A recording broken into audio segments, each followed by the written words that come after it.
Good morning. Obviously, I'm not there with you today. I will be here in the afternoon if you need me for any questions or anything of that nature. I am at a meeting at the high school this morning and we'll be back sometime, probably during third period. So what I wanted to do, since I'm not here, is give you an idea of what you're going to be doing today. In just a minute, you're going to watch a brief presentation that deals with Roman religion and philosophy, which is one of the topics that is part of your differentiated learning menu that you guys are currently working on. I also added a brief section in the end to talk about Roman roads, because it's something that you guys have been doing in your differentiated activities, and some of you have asked questions about, and it's nice to understand exactly how the Romans built the roads, since they are the first to really build what we might consider true roads, right? After this presentation, you guys will have plenty of time today to work on your differentiated activities. So I'll give you instructions on that at the end of this presentation. So without further ado, let's talk a little bit about religion and philosophy. All right.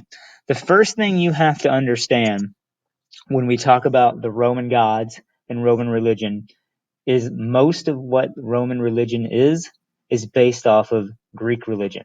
It is really pretty much, if you think about it, we talked about how the Greeks were one of the three groups that came in and settled or founded the city of Rome. And with them, they brought their religion. And that religion for the first part of the empire, or during the Republic, caught on. And they just made some changes to the Greek religion to make it more their own.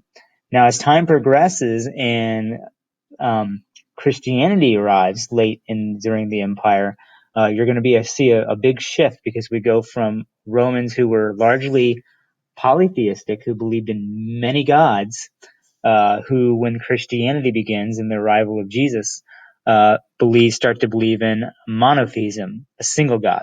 And you're going to see that's going to play a big role in the challenge, because many Romans at first rejected Christianity because they did believe in polytheism and they did challenge many of the beliefs that they already had.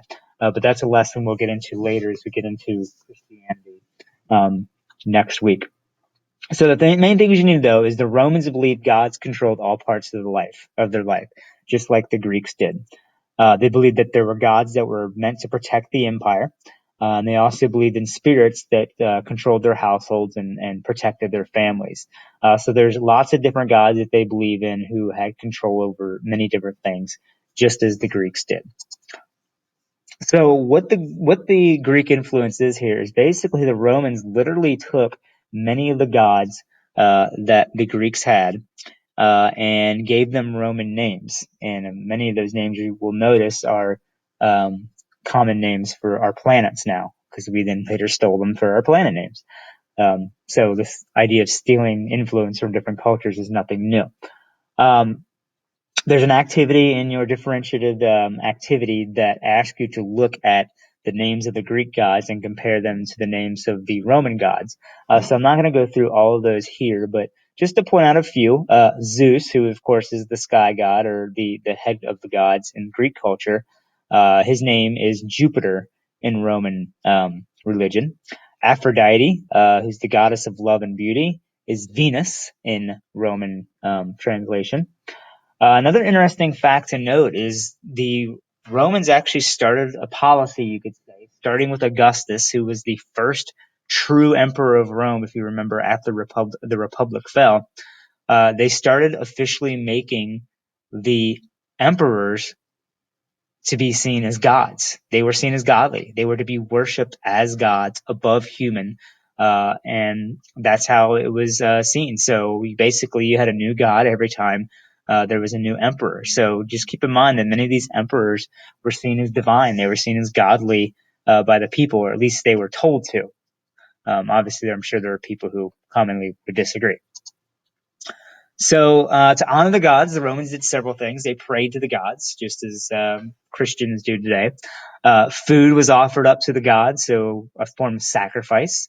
Every home had some kind of altar in order to honor their household gods, the household gods depending largely on who those people or who that family chose to keep as their household protector god. The head of the house would offer incense. They'd offer wine and honey in their family meal. They'd offer all kinds of things up to the gods to honor them. Human sacrifice was not a common form of honoring their gods as it was in some Native American cultures and things that you've probably studied before. Government officials would make offerings to the gods and the goddesses in temples, so they'd hold celebrations and festivities that the government would hold. Temples were open to all people. That's one important thing to note here is religion was one of the few things that whether you were patrician or plebeian, it didn't matter. They all believed in the same general religion. So it was kind of the common thread that brought people together in the city of Rome. Now, philosophy. Philosophy, remember, is the way people think about the world, or the way they look at different issues or different things about life, or even the meaning of life. A lot of philosophies that the Romans adopted were that of the Greeks, because again, the Greeks had a huge influence when they settled in the city of Rome. One idea is the idea of Stoicism, which was adopted by the Romans. In Greece, it's the idea of finding happiness through reason. So it's this idea that not everything has a religious answer to it, that there are actually logical reasons for things and why they happen. So this, of course, starts to change people's perspective, especially since they believed in multiple gods. As they started to find new science and learn things through reason, you'll see that's why Christianity becomes more popular as well. Stoicism says in Rome, the idea was taken to a deeper level. They believed it was about learning to live in a practical way, to do their civic duty, and treat conquered peoples well. So Stoicism also taught people how to live practical, how to do their civic duty, how to be a good citizen, and how to treat people. So all those together, Stoicism was a popular philosophical belief of these people. Here's the challenge Rome had. They conquered many different people around the Mediterranean who had many different religions. And that creates a challenge because it challenges what the Romans believed to be religiously correct, which was their multiple gods. So what Rome had to do was they actually allowed people to practice their own religions. And when they did this, it wasn't because they believed in freedom of religion so much as it was a way of keeping the people they conquered happy and keeping them from rebelling and keeping them from threatening the government. Now, you're going to see later when we start getting into Christianity how this does create kind of a rift, and you're going to see issues that start to develop between Romans who are turning Christian as well as people who were Jewish living in the Roman Empire at the time. So that's something that we'll talk about at a later time. So for now, Rome is very accepting of different religions in the areas that they conquer.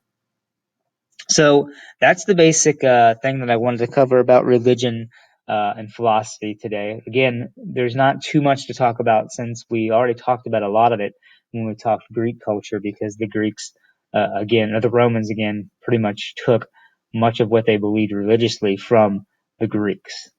Now, one side note here, this is completely, well, I take that back. It's somewhat related to religion, but I want to talk about Roman roads for a minute, right?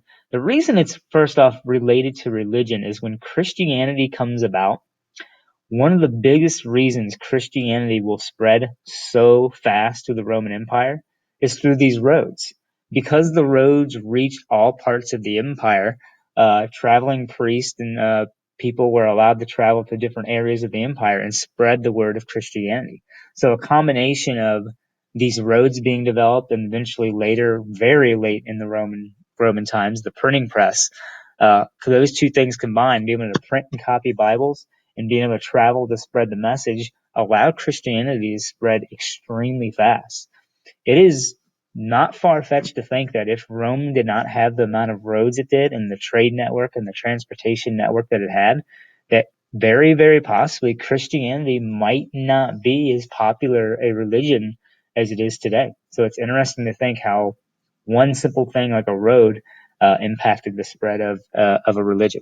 And again, we'll talk more about this later when we get into the spread of Christianity in the next chapter. Now, these roads. Some of you have seen them and you've been doing the independent activities that involve the roads. But it's important to note that the road